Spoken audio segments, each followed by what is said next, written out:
ဒီနေ့ခေတ်ရဲ့အကြီးဆုံးတိဆောက်ရေးလုပ်ငန်းဝင်တွေနဲ့ကြောက်ကွင်းတွေမှာဆိုရင်ကြောက်တုံးတွေကိုတူးဖော်ဖို့ဖျက်တောက်ဖို့နဲ့မချီဖို့အတွက်အေယာမမေဂါမရှင်ကြီးတွေကိုအသုံးပြုနေကြတာပါလူသားတွေဖန်တီးထားတဲ့ဒီစက်ယန္တရားကြီးတွေဟာဖန်တီးသူလူသားတွေထက်စာပေါင်းများစွာပိုကြီးမားပြီးခင်မီဟိုက်ဒရိုလစ်နည်းပညာတွေကိုအသုံးပြုထားလို့လူပေါင်းထောင်ချီလောက်ရမယ့်အလုပ်ကိုသူတို့ကပဲလှုပ်ဆောင်ပေးနေတာပါဒီလိုစက်ပစ္စည်းတွေသာမရှိရင်တိဆောက်သူတွေအနေနဲ့ခင်မီမုံမြော်တိုက်ကြီးတွေကိုဘယ်တော့မှတိဆောက်နိုင်မှာမဟုတ်ပါဘူးဒါပေမဲ့ထူးဆန်းတာကလွန်ခဲ့တဲ့နှစ်ပေါင်းထောင်ချီကရှေးဟောင်းယဉ်ကျေးမှုတွေဟာသူတို့ရဲ့အထိမ်းအမှတ်အဆောက်အုံတွေနဲ့ဖျားเจ้าတွေကိုတိဆောက်တဲ့နေရာမှာအခုခေတ်လိုအေယာမကြောက်တုံးကြီးတွေကိုသုံးပြီးဒီအလုပ်မျိုးတွေကိုလှုပ်ဆောင်နိုင်ခဲ့ကြတာပါ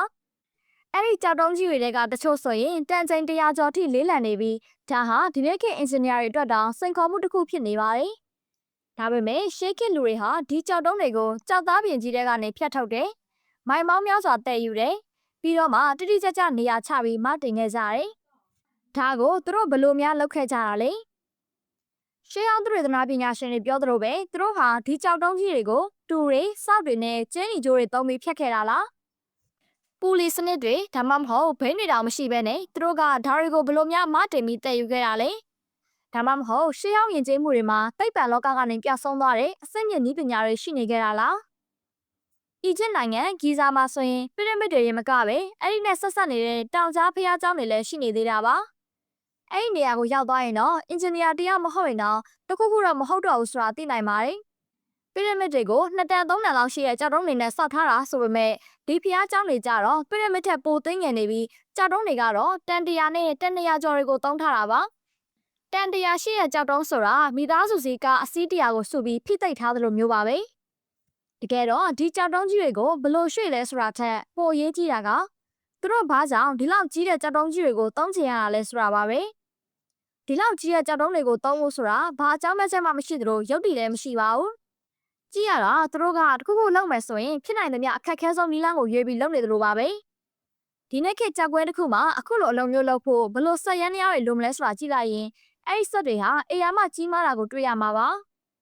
ရှေးဟောင်းဂျိုသား theory ကိုယုံကြည်သူတွေကတော့ဂျိုသားတွေကဒီအဆောက်အအုံတွေကိုလာဆောက်ပေးရလို့မယုံကြည်ပေမဲ့လူတွေရဲ့ဘိုးဘေးတွေကိုနိပညာပိုင်းဆိုင်ရာအသိပညာတွေဒါမှမဟုတ်ကရိယာတွေထောက်ပံ့ပေးခဲ့တယ်လို့ယူဆကြပါတယ်ရှေးဟောင်းအီဂျစ်လူမျိုးတွေဟာကြောက်တုံးဘောလုံးတွေကျင်းနီဆောက်တွေကျင်းနီပိုက်တွေနဲ့တဲတွေကိုယူပြီးတော်တော်လေးမာတဲ့ကြောက်တွေကိုအလုပ်လုပ်ခဲ့ကြတယ်လို့သင်ကြားခဲ့ရပေမဲ့ဒါကိုစန့်ကျင်နေတဲ့တပ်တွေကလည်းအများကြီးရှိနေကြတာပါဥပမာအားဖြင့် Great Pyramid တစ်ခုထဲမှာတင်ကြောက်တုံးပေါင်း2တန်းခွဲလောက်ရှိတာကြောင့်သူတို့မှာကြောက်တုံးတွေကိုအရွယ်အစားလိုက်တိတိကျကျဖြတ်တတ်ဖို့နဲ့နေရာချဖို့အတွက်ထိရောက်တဲ့နည်းလမ်းတစ်ခုခုရှိရပါမယ်။ဂီဇာရဲ့မြောက်ဘက်အပူရာဝတ်ဆိုတဲ့နေရာမှာတွေ့ရတဲ့ Granite ကြောက်တုံးတစ်ခုပေါ်ရှိဖြတ်ကြောင်းကိုကြည့်မယ်ဆိုရင်ဒါဟာအချင်း35ပဲရှိရဲ့လွှာကြီးတစ်လက်နဲ့ဖြတ်ထားသလိုမျိုးဖြစ်နေတာပါ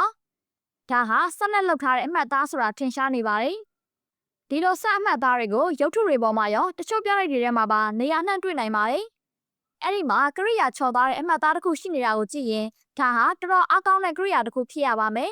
။ဒါအပြင်ဂီဇာမြေပြင်ကဂျိုင်းဝါကြီးတွေဟာလှေရထားတဲ့နေရာမဟုတ်ပဲ35ပေရှိတဲ့လွှာကြီးတွေကိုတက်ဆင်ထားတဲ့လွှာချင်းတွေဖြစ်နိုင်တယ်လို့ယူဆရပွဲတွေလည်းရှိနေတာပါ